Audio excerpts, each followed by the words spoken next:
Olá pessoal, uma vez mais aqui estamos dando sequência ao nosso estudo sobre a obsessão, agradecendo a todos que têm nos acompanhado através do nosso canal Eugênio Nenê, continuando a pedir que compartilhe os nossos vídeos, dê o ok, faça seus comentários, faça suas perguntas, que estaremos aqui dentro do possível respondendo.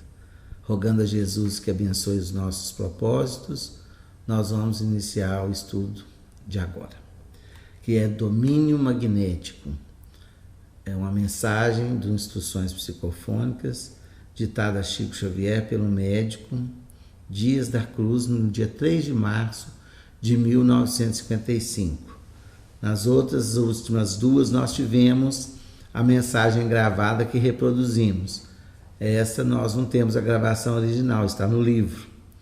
E nós vamos tentar traduzir esse ensinamento tão magnânimo desse médico Dias da Cruz sobre domínio magnético, que ele nos fala que são técnicas de influência e possessão dos desencarnados junto ao equipamento fisiológico, ou seja, para os encarnados, que é o domínio magnético através do nosso equipamento, que é o corpo físico.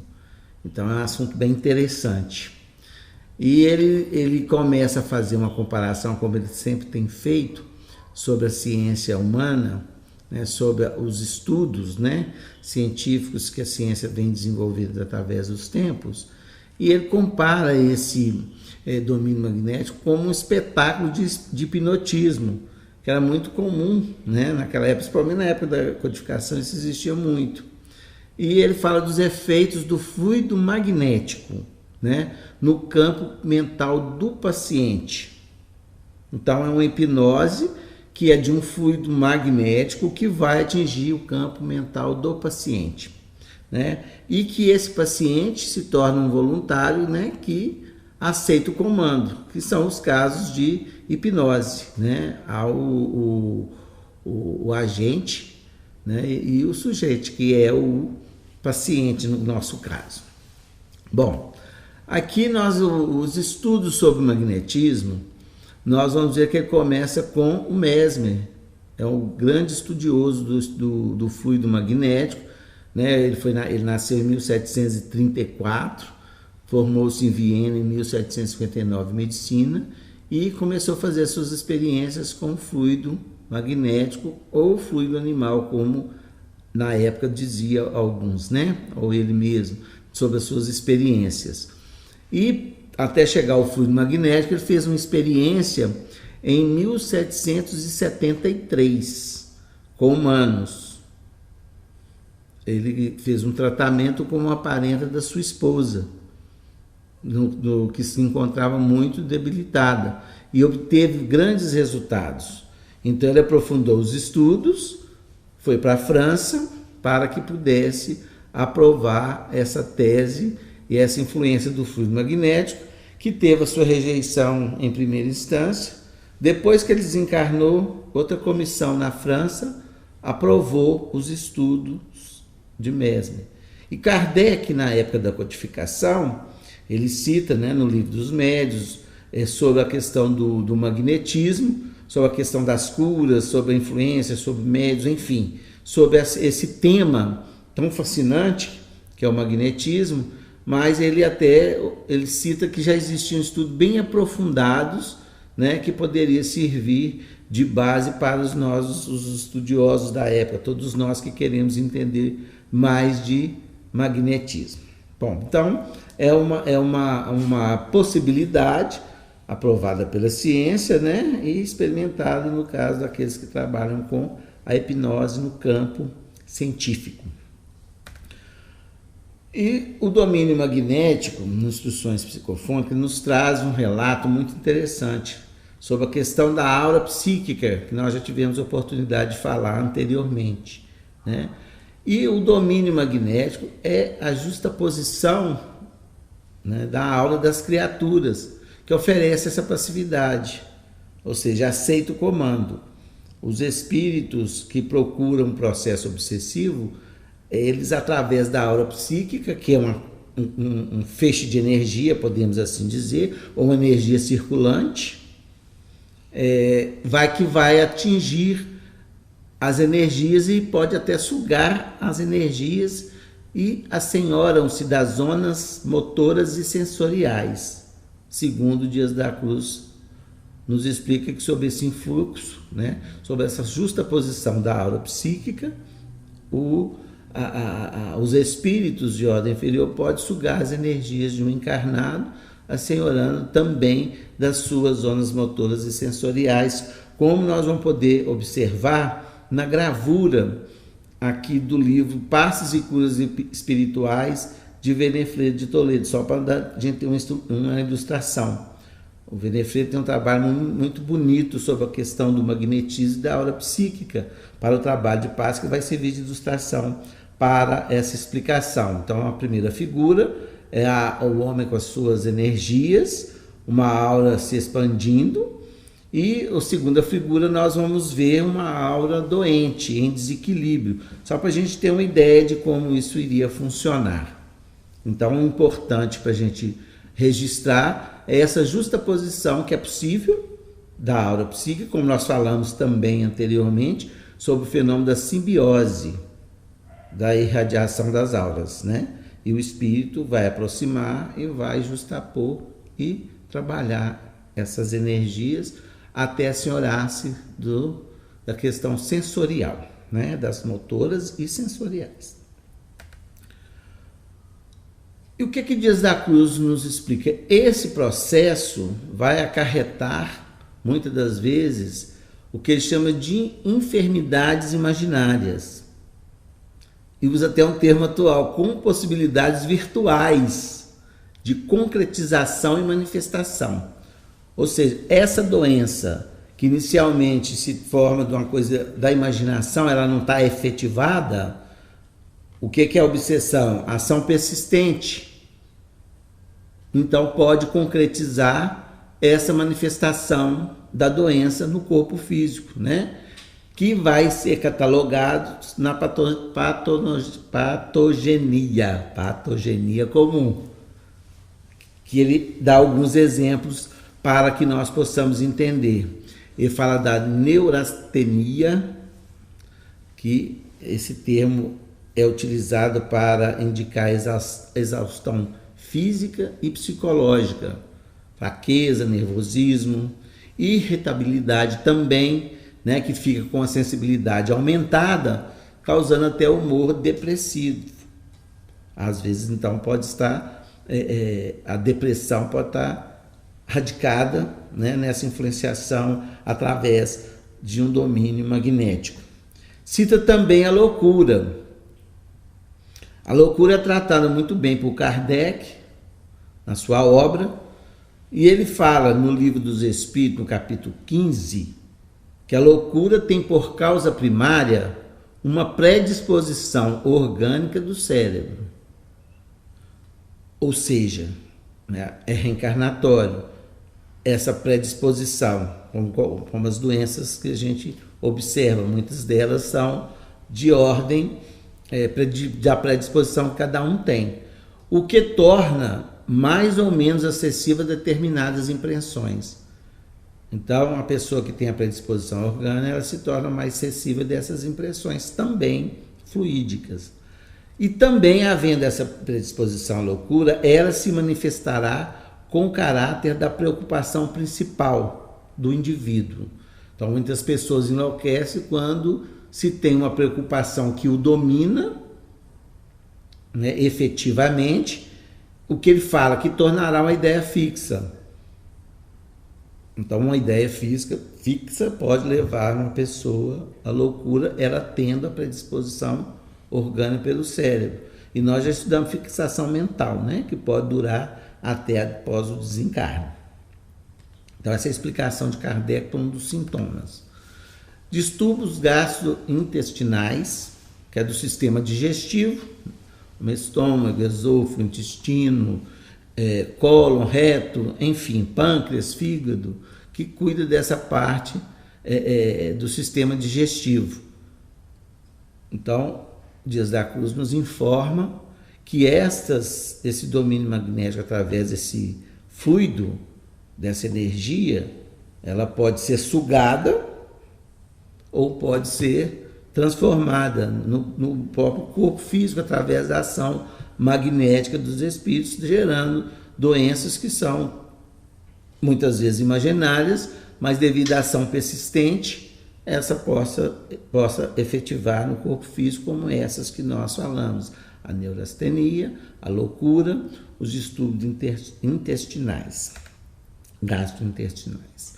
E ele coloca também na sua mensagem, ele vai lembrar do que um médico, Paul Broca, em 1861, ele descreve de um paciente, ele vê uma situação diferenciada, né? Ou seja, um estudo a ser feito após um acidente vascular encefálico. O paciente não podia falar, embora compreender a linguagem perfeitamente bem. Então ele não conseguia se comunicar através da fala, né? Ele não sabia falar de uma forma gramaticamente correta, ou criar sentenças completas, e também não conseguia exprimir ideias escrevendo.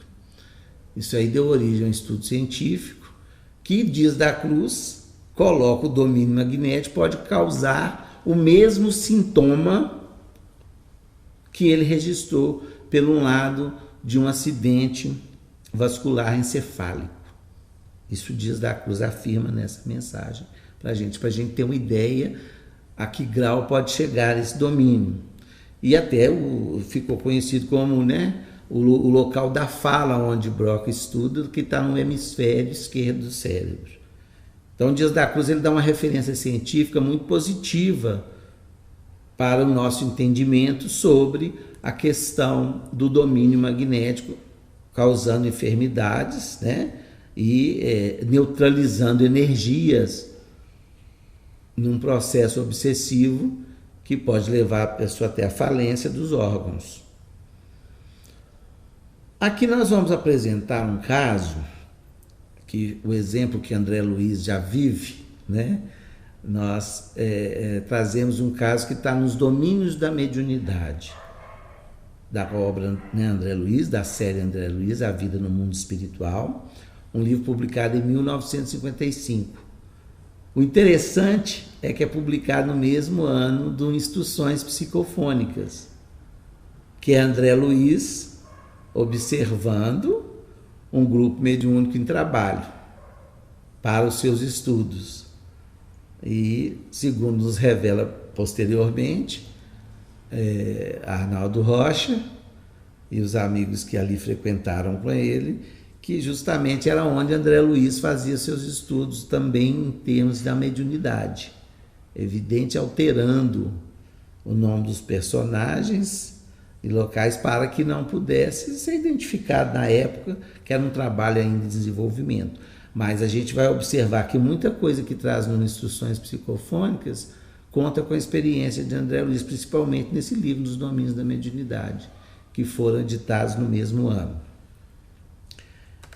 E o que é que nos fala André Luiz, juntamente com Hilário, que eles acompanham, o instrutor Aulus? Esse caso está no capítulo 9, chamado Possessão, que ele está num grupo mediúnico observando as comunicações, o que acontecia ali. E ele vai ver uma senhora acompanhada do seu filho, né, chamado Pedro, que estava numa situação meio inibido. E olha o que ele fala aqui, que ele articulava as palavras que não conseguia registrar com clareza. Então, o que o rapaz falava, o Pedro, o André Luiz não entendia. É o que o Dias da Cruz quis dizer que o Paul Broca estudou em 1861. Aí já era um fenômeno espiritual, que se compara com o físico. E ele ali foi liberado, o espírito que o assediava, para que entrasse nas reuniões, para que estivesse ali naquela reunião, para objeto de estudo. O espírito estava retido pelo magnetismo do próprio ambiente, que é uma outra parte que nós estudaremos no futuro.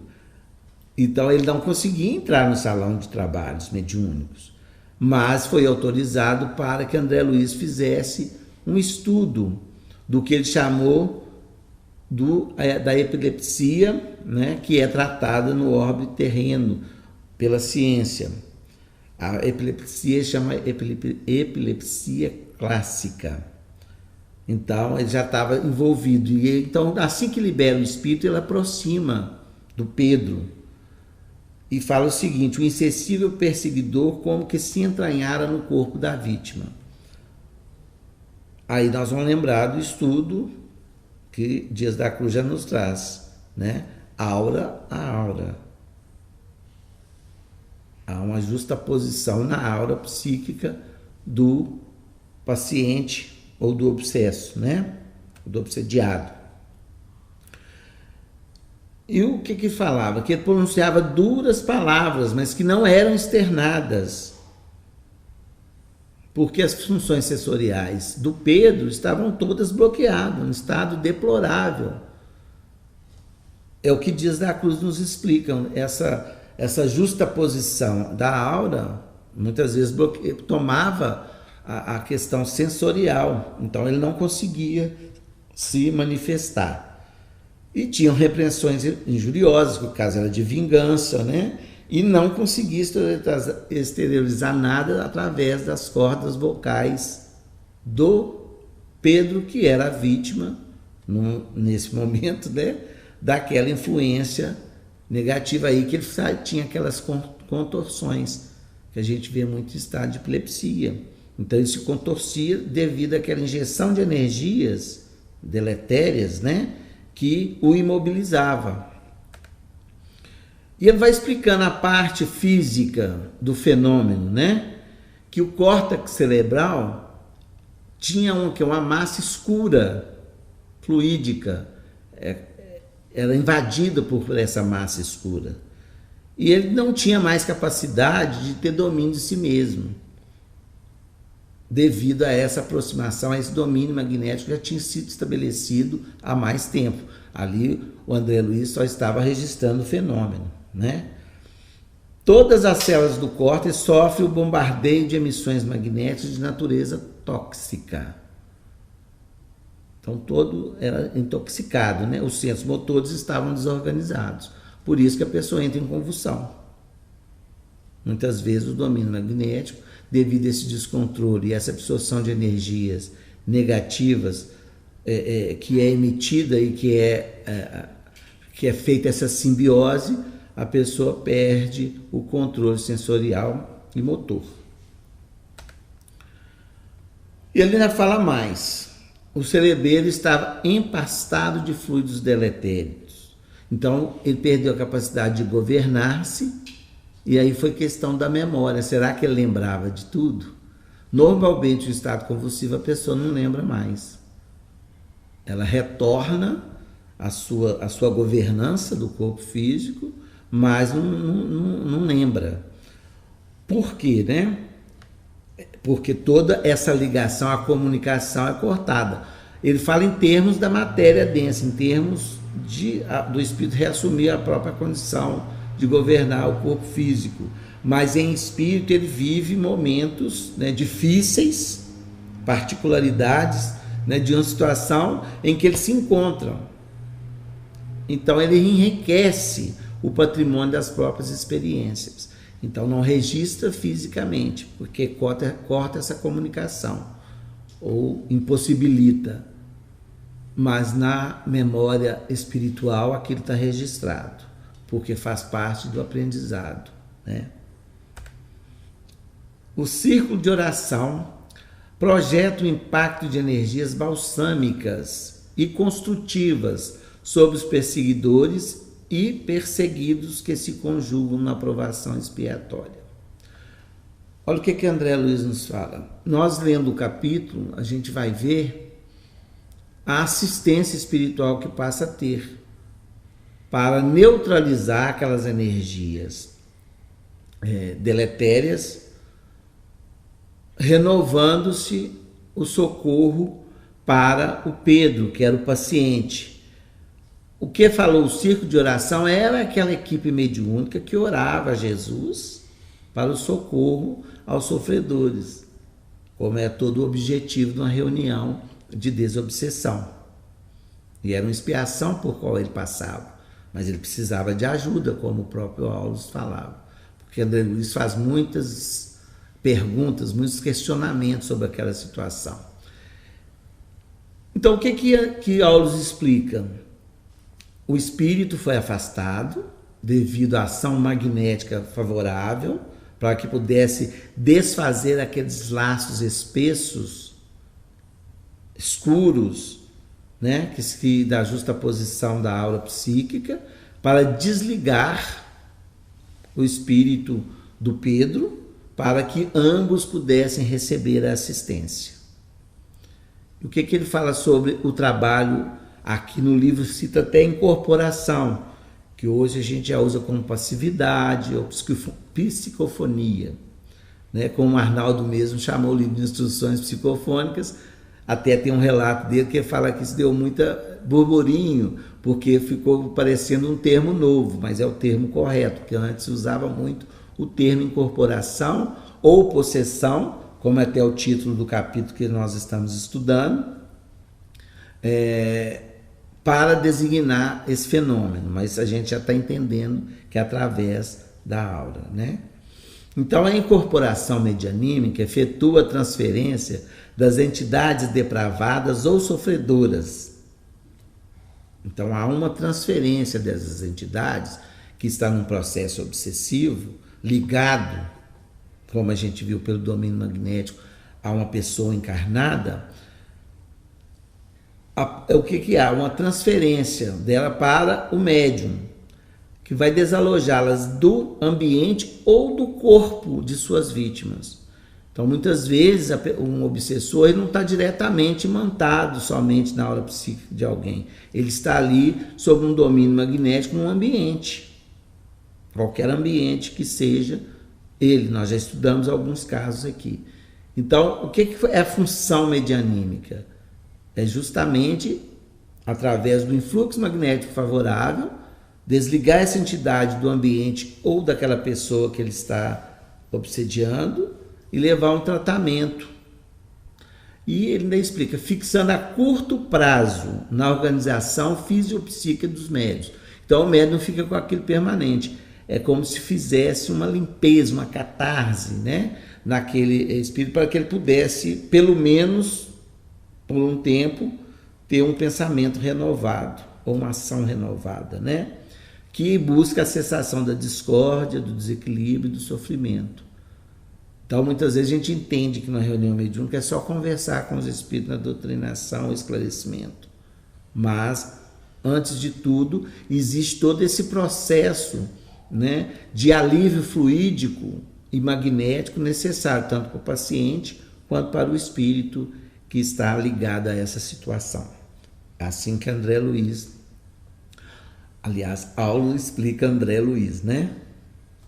Então, fica a curto prazo, é o tempo necessário para que faça esse desalojamento do espírito ao local ou ao paciente que ele julga dominar.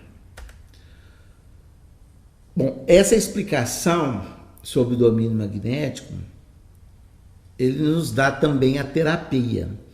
Nós até estamos juntando outro trabalho de Dias da Cruz, já aproveitando que esse assunto veio à tona, a questão do grupo mediúnico, do processo medianímico, do domínio magnético.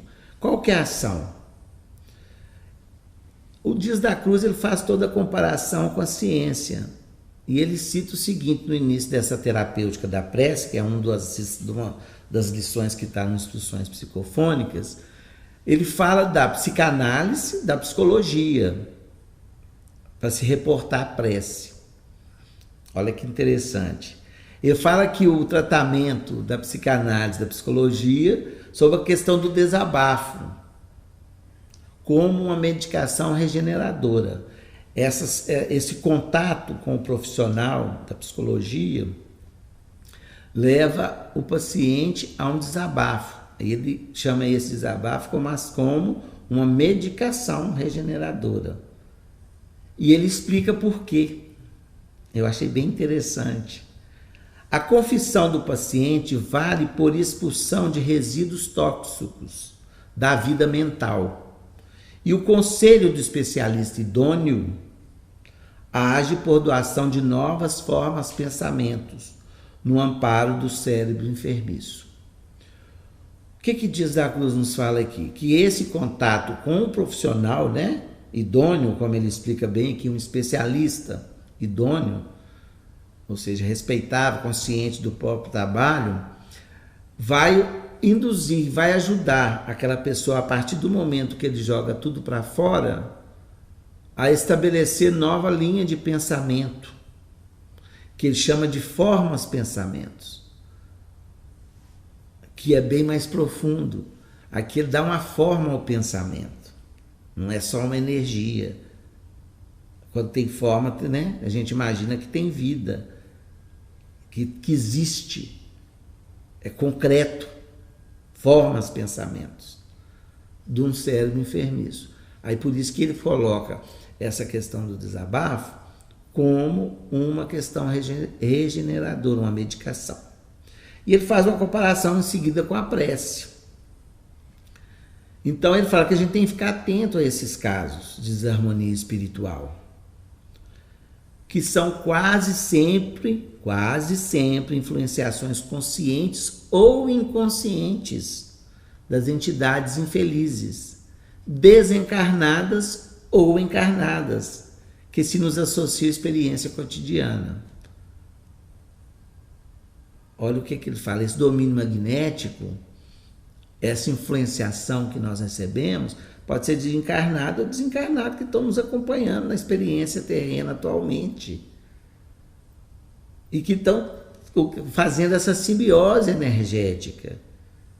Então ele manda ter cuidado com essa psicogênese, ou seja, essa questão que nós estamos estudando sobre essa questão do domínio magnético. Aí que ele fala o que? Compara a prece como esse desabafo.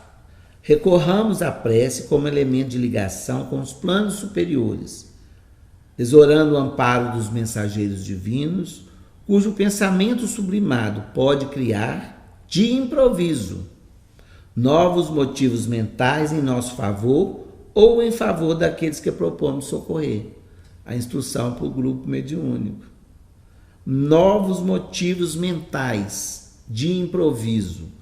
Então, aquele instante da prece, da oração, a pessoa faz como se tivesse feito essa limpeza, essa transformação, essa metamorfose que a prece pode nos favorecer através dos mensageiros divinos que vêm ao nosso socorro, principalmente voltado para uma reunião mediúnica. A prece ela é muito importante nesse sentido, que nós precisamos estar sempre atentos.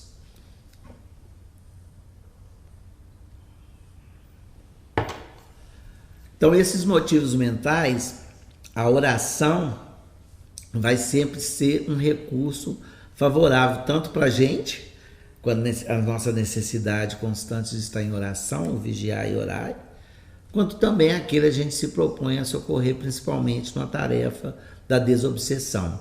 É um recurso imprescindível. Se quisermos aprofundar um pouquinho mais, vamos lá ler no livro Céu e Inferno, quando Kardec conversa com os espíritos e explica também a questão do bem que a prece faz a todos eles como um bálsamo renovador, porque é uma energia renovada. A gente entende o poder da prece nesse sentido, né? É neutralizador de energias deletérias pela elevação da nossa própria vibração.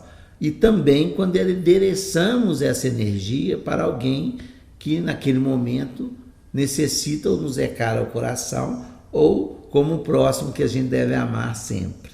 Então, a terapêutica da prece de Dias da Cruz, que veio explicar o domínio magnético e veio nos dar o recurso de começarmos também a neutralizar essas energias contrárias, tanto de desencarnados quanto de desencarnados, que nós vivemos assimilando e também emitindo. A prece fica como recurso principal hoje.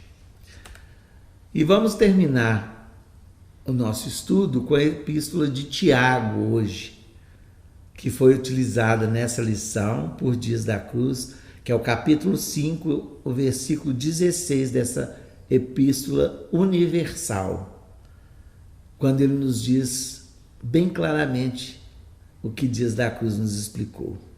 Orai uns pelos outros, a fim de que sareis, porque a prece da alma justa muito pode em seus efeitos. Que Jesus nos abençoe, nos ampare. Na próxima semana nós estaremos encerrando esse ciclo de Dia da Cruz com 2 estudos também germinados, que vai ser flagelação própria, que fala da flagelação de si mesmo, e da obsessão oculta. Nós vamos estar encerrando esse estudo de Dias da Cruz, prosseguindo também, evidentemente, com novos estudos. Que Jesus nos abençoe. Olá, pessoal. Eu sou Eugênio, falo do canal Eugênio Meimei. Fazemos um trabalho sobre espiritismo e mediunidade. E convido a todos para continuar nos acompanhando, dando seu ok, participando conosco, divulgando o nosso canal para que possamos prosseguir juntos na seara de Jesus. E como os que têm nos acompanhado já sabem, nós estamos trabalhando o tema que o Dias da Cruz trouxe a Chico Xavier na década de 50 no Grupo Meimei, através dos livros Instruções Psicofônicas e Voz do Grande Além, um estudo sobre a obsessão. Hoje estamos na parte 7 e vamos falar de uma mensagem trazida a todos nós em setembro de 1955, com o título de Autoflagelação. E vamos ver o que Dias da Cruz, na sua introdução, nos fala. Ele fala da dificuldade de falar da fisiologia da alma ainda, para que pudesse retratar esse tema com mais clareza, em torno da flagelação, que muitas vezes impomos a nós mesmos. Daí o título da lição, Autoflagelação. E ele nos esclarece uma coisa que a gente já tem falado há algum tempo, sobre o corpo humano sendo uma máquina da vida. Eu acho que já ficou claro para a gente nos nossos estudos. E a mente se manifesta valendo-se dos 3 dínamos geradores. Aí que entra a explicação dele sobre essas energias que nos causa essa flagelação que nós mesmos colocamos para nós.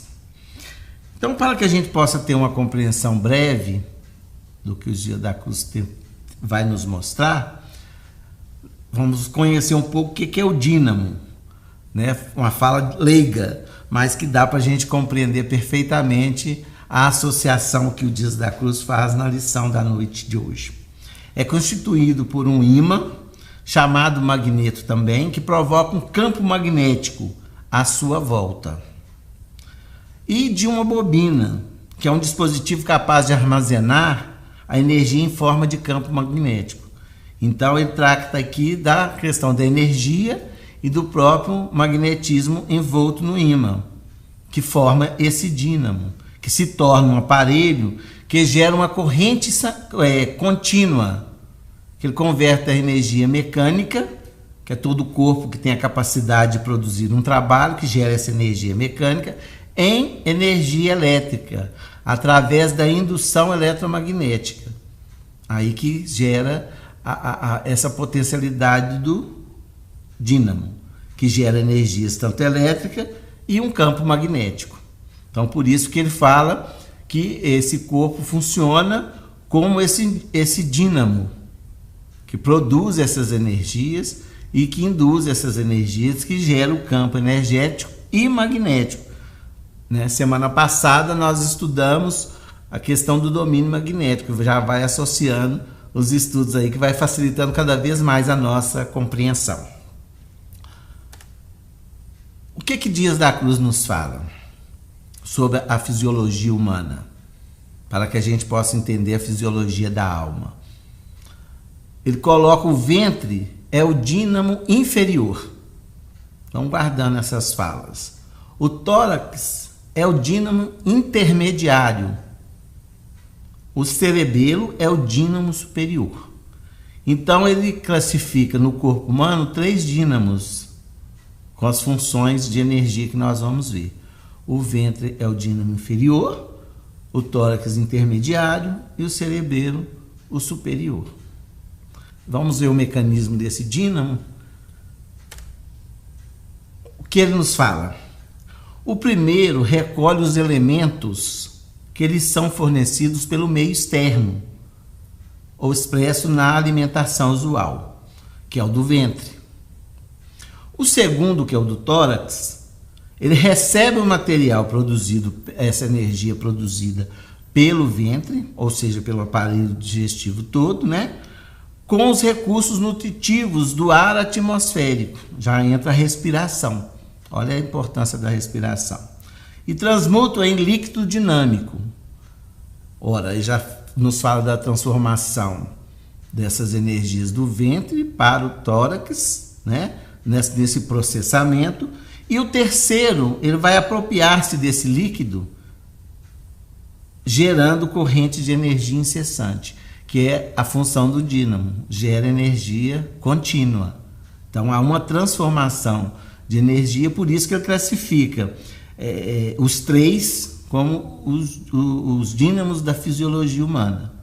O primeiro, da alimentação usual, o segundo, pega os recursos nutritivos do próprio ar com os recursos que vieram do ventre, ou seja, desse processamento, e o terceiro, depois desse líquido pronto, que ele vai gerar a energia incessante. Aí a gente já entende por que o Dias da Cruz compara-se com o dínamo, essas funções do nosso organismo físico, juntamente com o espiritual.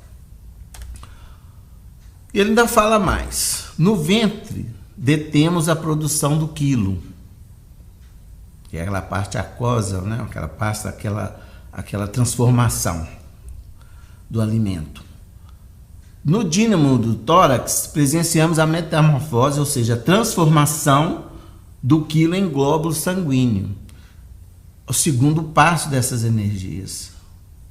E o dínamo do cerebelo, que é o superior, reparamos a transubstanciação do globo sanguíneo em fluido nervoso. Olha que interessante que ele nos coloca. Isso tudo no final vai gerar um fluido nervoso. As energias que nós captamos pelo meio externo, ela é processada, é liberada e é transformada pelo cerebelo em fluido nervoso.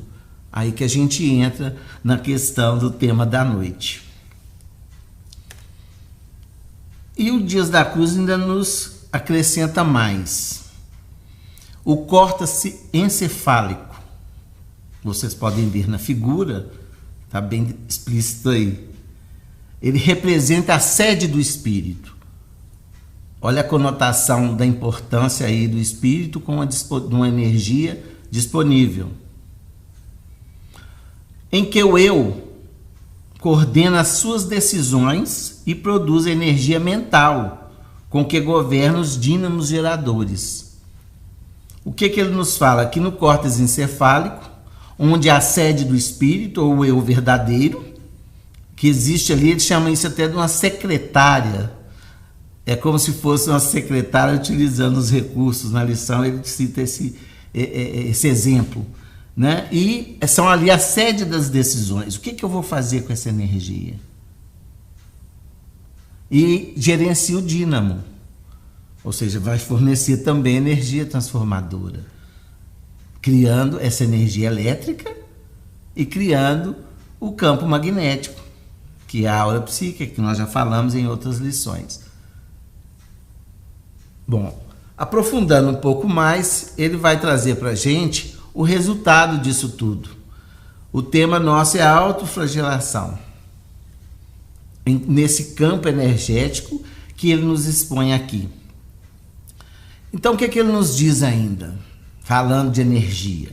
O ser humano, desse modo, em sua expressão fisiológica, considerando superficialmente, pode ser comparado a uma usina inteligente, operando no campo da vida, em campo de emissão e recepção.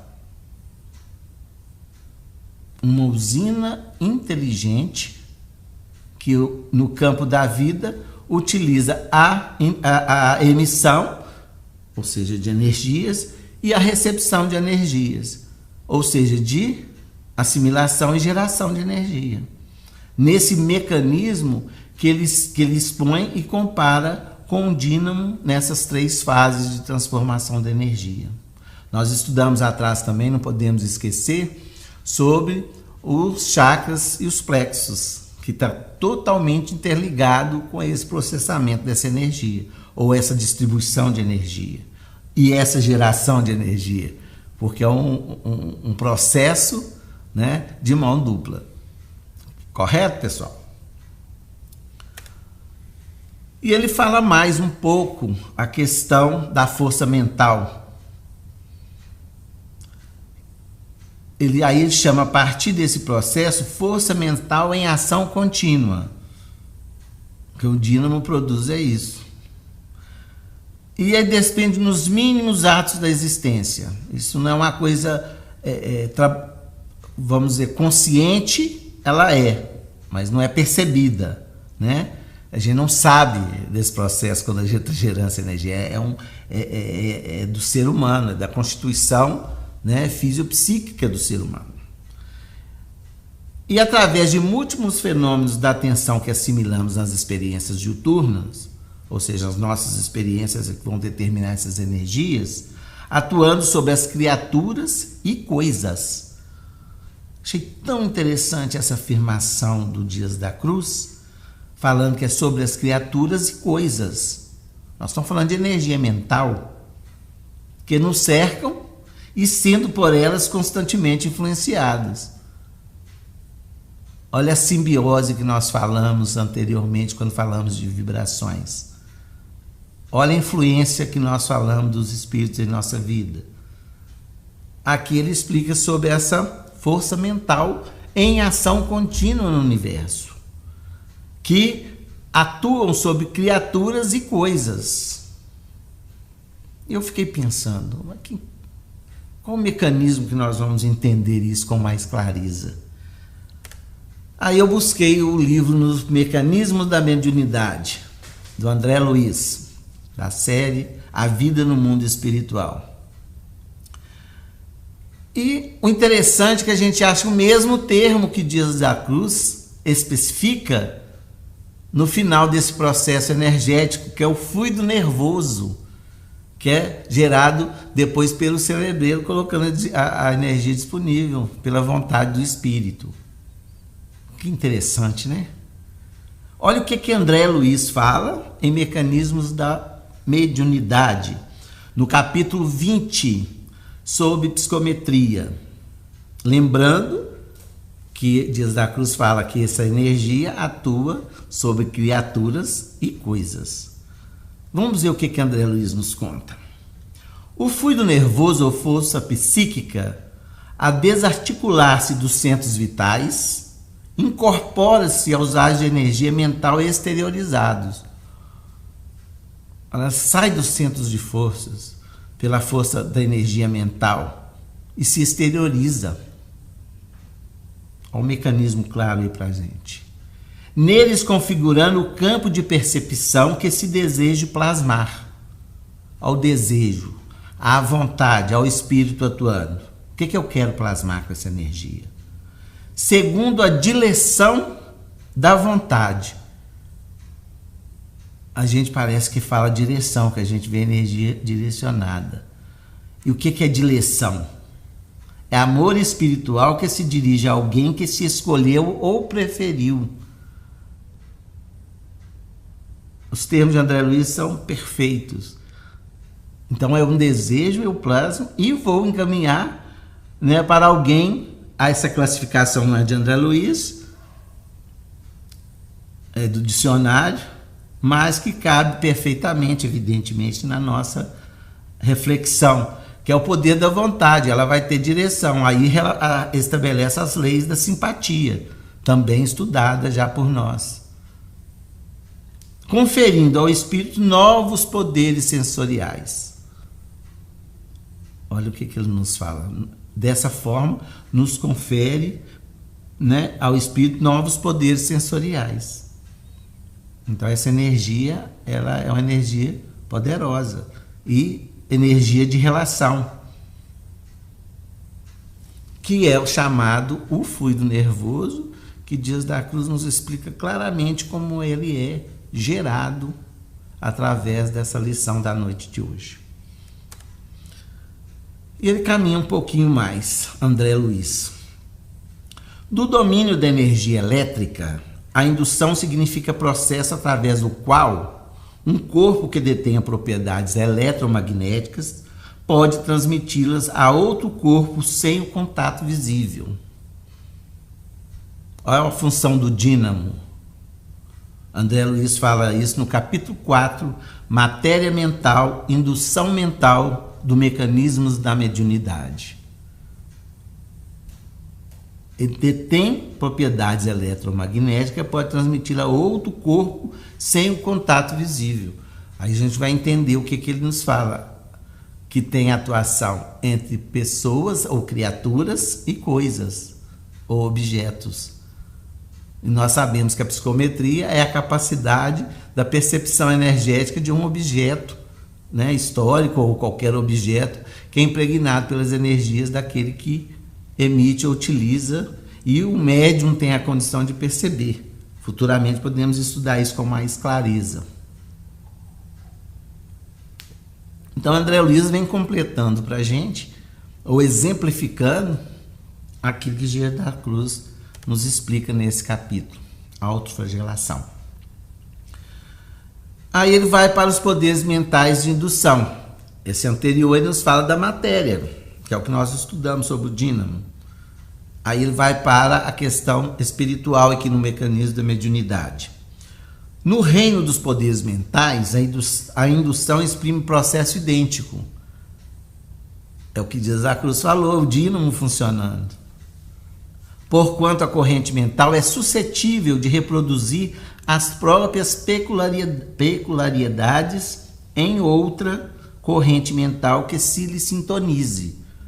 Ao problema da sintonia ou a bênção da sintonia, depende de onde a gente sintoniza.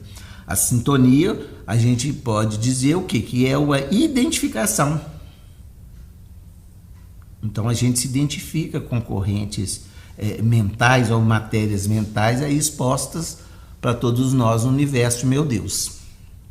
Continua no capítulo 4 esse dizer de André Luiz. Então é idêntico ao processo da matéria que nós estudamos, essa questão da energia e a indução no processo de poderes mentais e a questão da sintonia. E ele conclui para a gente nesse capítulo: e tanto na eletricidade quanto no mentalismo, o fenômeno obedece à conjugação de ondas, enquanto perdura a sustentação do fluxo energético. O dínamo trabalha enquanto ele recebe energia para transformar, para gerar esse campo energético elétrico, não é? A energia mecânica. Nós produzimos isso. Então, enquanto a gente se fixa pelo pensamento, é o maior produtor de energia, ou indutor de energia que nós temos, e através da energia que nós captamos do campo externo, nós damos o material, né, para esse fluxo energético. Por isso que se eu mudo a minha forma de pensar, de agir ou reagir, eu mudo o fluxo energético. Se eu mantenho, aquilo é mantido, é contínuo. Então a indução mental no mecanismo da mediunidade nos dá uma clareza do que Dias da Cruz nos exemplifica através do dínamo do ventre, do tórax e do cerebelo, gerando esse fluido nervoso para o processamento de energia eletromagnéticas através desse metabolismo energético. E André Luiz, ele vai caminhando um pouco mais, aí ele mostrou esse mecanismo, ele vai buscar para a gente a questão do instrumento sutil da vontade. Então, a matéria mental é o instrumento sutil da vontade. Mesma coisa que Dias da Cruz nos fala. Que atuando nas formações da matéria física, gerando motivações de prazer, desgosto, alegria ou dor, otimismo ou desespero, que não se reduz efetivamente a abstrações, por representar turbilhões de forças que a alma cria, os seus próprios estados de mentação. Então ele fala que a questão da vontade, que nós vamos ver que é onde reside o Espírito, ele explicou para a gente do eu, que vai movimentar e vai induzir, né, processar, enfim, essas energias. E aqui a questão da emoção, que é uma energia que também é um dínamo, digamos assim, que acrescenta, que utiliza a energia. A emoção, ela também dá essa direção, é um indutor de prazer, de desgosto, de alegria, de dor, otimismo. São sentimentos que nós temos em relação à utilização dessa energia gerada pelos dínamos do corpo e do espírito. Bom, ele fala mais o seguinte: atraindo a si mesmas os agentes, e ele põe entre parênteses, por enquanto imponderáveis na Terra, ou seja, são agentes e energias que a Terra, os aparelhos da Terra ainda não conseguem identificar, né? Gerando luz ou sombra, vitória ou derrota, infortúnio ou felicidade. Então a gente utiliza e encaminha essa energia, essa matéria mental, vira uma coisa quase material na nossa vida. É uma matéria mental que não é perceptível, mas que está atuando. Explicação de André Luiz. Vamos voltar a Dias da Cruz agora, depois desse entendimento com André Luiz. Voltemos a Dias da Cruz.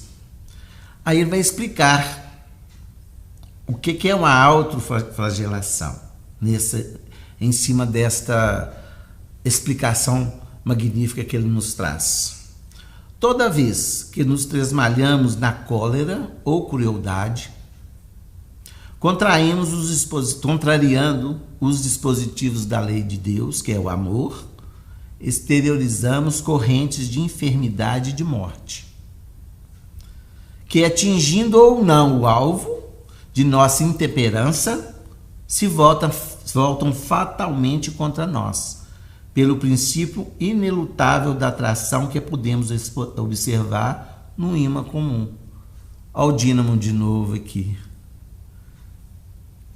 O que ele nos fala? Todas as vezes que nós caímos em desequilíbrio com relação ao outro, que eu odeio, que eu envio cargas negativas, que eu sou incompreensível, né, que eu sou cruel, ou seja, ajo com maldade, eu utilizo essa matéria mental que já está disponível para a vontade do Espírito e posso enviar para uma pessoa ou para o universo, para onde está o quê? A questão da direção. Para onde eu quero mandar aquilo? É a vontade do Espírito. Então eu vou gerar essas correntes de enfermidade ou morte, como fala aqui. E atingindo o alvo ou não. Nós falamos da sintonia anteriormente. Pode atingir o alvo, sim, se eu estou na mesma faixa. Mas se o outro estiver na outra faixa, de qualquer forma, eu travo uma relação de atração e assimilação. Fatalmente voltará contra nós mesmos. Vamos lembrar de Jesus aos discípulos, né? Quando entrardes numa cidade, diga: a paz seja convosco. Se forem dignos na vossa paz, que a paz permaneça. Se não, volte com vocês. Olha que magnífico essa fala de Jesus nesse exemplo. Então vamos desejar o bem para que o bem volte conosco. Se eu me tresmalho no ódio e na crueldade, no desespero, enfim, eu vou criar energias e assimilar, vou atrair também como um imã comum, funciona como um imã. Por isso que ele chama de autoflagelação. Eu mesmo estou buscando o mal que me acomete. E ele explica com clareza, né, no Voz do Grande Além. Em nossas crises de revolta, desesperação, maledicência, leviandade, provocamos em nós verdadeira tempestade magnética. Olha o que ele chama isso, de tempestade magnética. que vai desorganizar todo o veículo de manifestação. Ora, o meu veículo de manifestação, quando encarnado, é meu corpo físico. Qual que é meu veículo de manifestação quando desencarnado? O corpo perispiritual. Então ele fala que a relação não importa se eu estou encarnado ou desencarnado. Se eu tenho essas crises e entro nessas faixas, né, eu vou sofrer os efeitos de nossas agressões mentais. Então, quando eu mando uma agressão mental, ela retorna para mim. Mentais, verbais ou físicas. Como diria antigamente na Igreja Católica, vamos lembrar do ato de contrição, né? Se eu pequei por pensamento, palavras e obras. Olha o que é que nos fala aqui: mentais, verbais e físicas. Já é uma intuição clara, né, do funcionamento dessa máquina humana divina e da criação maravilhosa que é o espírito. Então assumem caráter de variadas moléstias. Então, causa das doenças, autoflagelação. Eu vou assimilar e vou atrair essas energias no sistema da reciprocidade. Nós temos aí o livro também Ação e Reação, que vai nos explicar, né, vários caminhos desses, que vai nos causar as moléstias. Então, o André Luiz o nosso Dias da Cruz nos faz uma recomendação final. Desempenhando pacificamente. A palavra pacificamente, ela é bem colocada porque é com equilíbrio. Deixando de lado o quê? A crueldade e o desespero, a maledicência, ou seja, os sentimentos negativos. Então, desempenhando pacificamente as nossas obrigações, onde nós estamos situados aqui no planeta Terra como espíritos, nós temos compromissos a assumir, né, e a desenvolver no cenário em que nós estamos colocados. Então, eu tenho obrigações a cumprir. Se eu fizer pacificamente, né, bem-aventurados os pacificadores. Na recomendação de Jesus, no Sermão do Monte, evitaremos as deploráveis ocorrências da autoflagelação, que em quase sempre nos submergimos nas trevas do suicídio indireto, com graves compromissos. Ele chama aqui de suicídio indireto. Essas cargas energéticas, esse bombardeio energético que nós mesmos geramos para nós mesmos, danificando a nossa vestimenta física ou perispiritual, que vai nos favorecer em novas reencarnações. Então, criamos graves compromissos por esse bombardeio energético dentro do mecanismo, né, da usina inteligente que nós possamos ser e produzir. Bom, meus amigos, eu acho que essa lição ela merece uma reflexão, uma consulta, para que a gente possa registrar bem, que muitas vezes nós estamos responsabilizando os espíritos, as pessoas, enfim, isentando a nossa responsabilidade pelos males que ainda nos visitam, e às vezes está em nós mesmos a cura e a transformação, com toda certeza, através de energias renovadas e de acordo com as orientações do Divino Mestre Jesus. Então, nós estamos encaminhando para o final do nosso estudo da noite e tarde de hoje. E nós tínhamos falado que iríamos encerrar essa série, mas como vocês puderam observar, o estudo foi requerido um pouco mais de tempo e estudo. Nós vamos encerrar na próxima semana essa série Dias da Cruz, com Obsessão Oculta, que vamos tratar um pouco da emancipação da alma. Espero que todos estejam conosco no nosso canal, Eugênio Meimei, dando o seu ok, distribuindo os nossos vídeos, compartilhando, convidando amigos para estarem conosco na próxima sexta-feira. E vamos encerrar, como sempre, como o Dia da Cruz nos orienta, do capítulo 26 de Mateus: Vigiai e orai. rogando a Jesus que nos abençoe. Um abraço a todos.